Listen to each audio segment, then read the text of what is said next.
Hi, it's Alicia from the Pretty Brown Eyed Reader. Recently, I had a chance to hang out with Mathis Bailey. Those of us who've been on BookTube for a while know that he used to have a BookTube channel, and he became an author. And he was in Atlanta promoting his book not too long ago, and I got a chance to hang out with him. Well, in the course of our meal we were sharing, he asked me a question. He asked me, "Are you a Christian?"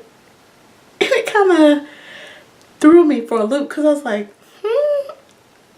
I didn't know that I came off as a heathen on my channel.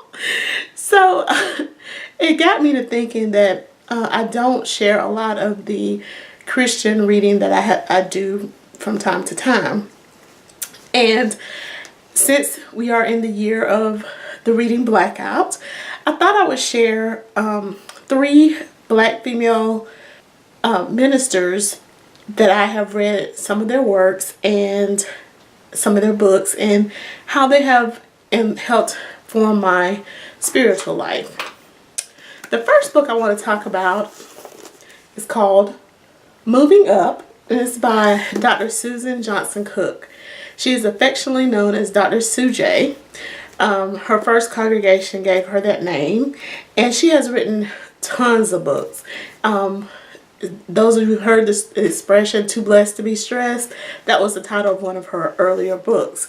Well, in this book, Moving Up, she gives 10 steps of how women can move up from whatever situation they are.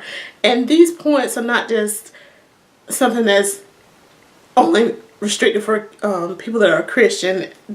The 10 steps are: stand up, speak up, look up, book up, kiss up, listen up, hang up, make up, wake up, and cheer up. I thought, since this is a BookTube channel, that the chapter on Book Up would be an interesting one to talk about. Well, in that chapter, she talks about how she formed her, to be able to increase her knowledge, she always reads biographies, especially biographies about people who do things that you don't normally do in your own life.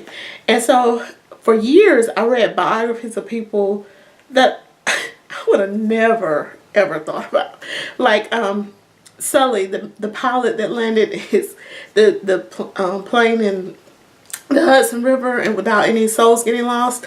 Well, I learned a lot about aviation history in that book. I learned a lot about what a white male growing up in the middle of the Midwest, all those types of things. And so that challenge in Book Up, but she talks about reading a lot in there and staying grounded in knowledge. But I think this is an excellent book for people who are looking to go to the next stage in life. It gives you those 10 steps that I called out, and I think it'll be like an excellent women's conference topic, or somebody with the women's ministry. Also, it's something that when I was working on an education committee in a department that I was working in, it was something that I really wanted to develop a series for us, but unfortunately I got laid off from that job, so I didn't get a chance to get it done. But I think this is an excellent book for anyone that's career minded or getting ready to do something else in life. So recently I have been reading a book called Can a Sister Get a Little Help?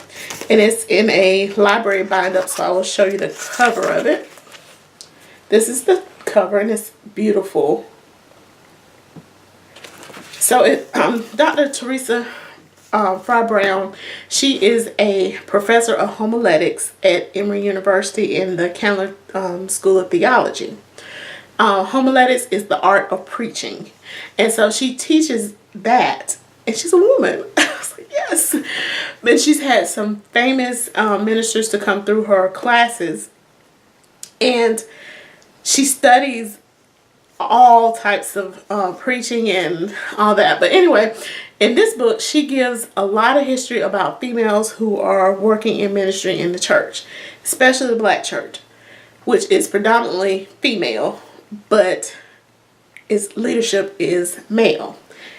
Oftentimes congregations will consist of 75 to 95% female. That was an interesting statistic that I had always kind of heard. It was like a 3-to-1 ratio, so if 75%. She talks about the discrimination and the hard fight that women have had to go through, and then she gives steps from her situations from her own life, how she has been able to overcome and continue to teach and guide others. And it's just has been eye-opening for me to be able to look and see about history, this black church history especially, regardless of denominations, that everybody still goes through the same thing. She also gives some additional readings that I plan on taking a look at, and maybe I'll come back at a later time and talk about those. Another female that I plan to read during the Thanksgiving holiday, I haven't gotten a chance to read it yet, is Bishop Vashti McKenzie. And her book is entitled Not Without a Struggle, Leadership Development for African American Women in Ministry. And Bishop McKenzie, she is one of the first females to be ordained as a bishop in a major denomination within the black churches. And she's very beautiful, very poised, very articulate. And I've always looked at her as like, oh man, she's just the bomb. And she doesn't come across as, hey, I'm here female. She just says, you know, I'm delivering the word. And so I think it'll be interesting to read her leadership skills, because despite whether we're trying to do leadership in ministry or in careers or whatever, we still always need those types of skills. Well, those are 3 books that I have in my possession at the moment that I have. Do you have any others that you would like to suggest? Thanks for watching and have a great day.